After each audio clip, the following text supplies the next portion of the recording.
સુરેન્દ્રનગર શહેરમાં ધોધમાર વરસાદે મહાનગરપાલિકાની પ્રી મોન્સૂન કામગીરીના દાવાઓની પોલ ખોલી નાખી।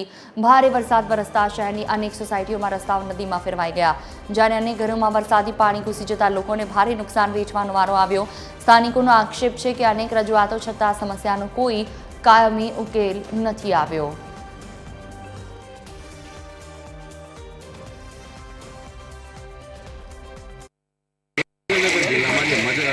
વરસાદ વરસી રહ્યો છે તેમાં ખાસ કરીને સુરેન્દ્રનગર શહેરી વિસ્તારમાં અલગ અલગ જગ્યાએ પાણી ભરાઈ ગયા છે, જેમાં દુધરેજ પાસે આવેલી સોસાયટીમાં પણ તેમાં ઘરમાં પાણી ઘૂસી ગયા છે। તેમાં ખાસ કરીને કહીએ તો આપણે સ્થાનિક લોકો આપણી સાથે ઉપસ્થિત છે, એમની સાથે જ વાત કરશું કે શું તકલીફો પડી રહી છે, શું તકલીફ છે। અહીંયા દર વર્ષે પાણી ભરાય છે, નાના નાના બાળકો હોય છે ને પાણીની અંદર એ લોકોના રમકડા હાથે ઘર વખરી ચીજો બધું જ પલળી જાય છે। સોફા કમ્બેડ છે, ફ્રીજ છે, બધું જ પલળી જાય છે। આ દર વર્ષે પ્રોબ્લેમ છે। 1.5 ફૂટ પાણી છે આની અંદર ઘરની અંદર।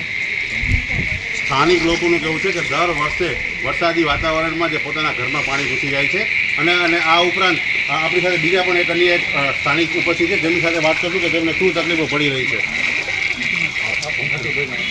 શું તકલીફ છે આપણે? અમારે આ પાણી ખૂબ તકલીફ છે। અત્યારે ખૂબ પાણી ભરાણું અમારા ગલીમાં, અમારા ઘરમાં બધાના પાણી તમે જુઓ પડશે ને, ઘર મારું છે કેટલું 1.5 ફૂટ પાણી છે જમીન અંદર।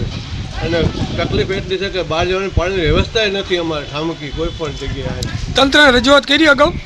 હા, અમે અવારનવાર દર વર્ષે રજૂઆત કરી હતી, દર વર્ષે બતાવી, કોઈ ધ્યાન જ નથી દેતું। પછી કટોરો સાફ થતી અમારી અહીંની કોઈ વસ્તુની।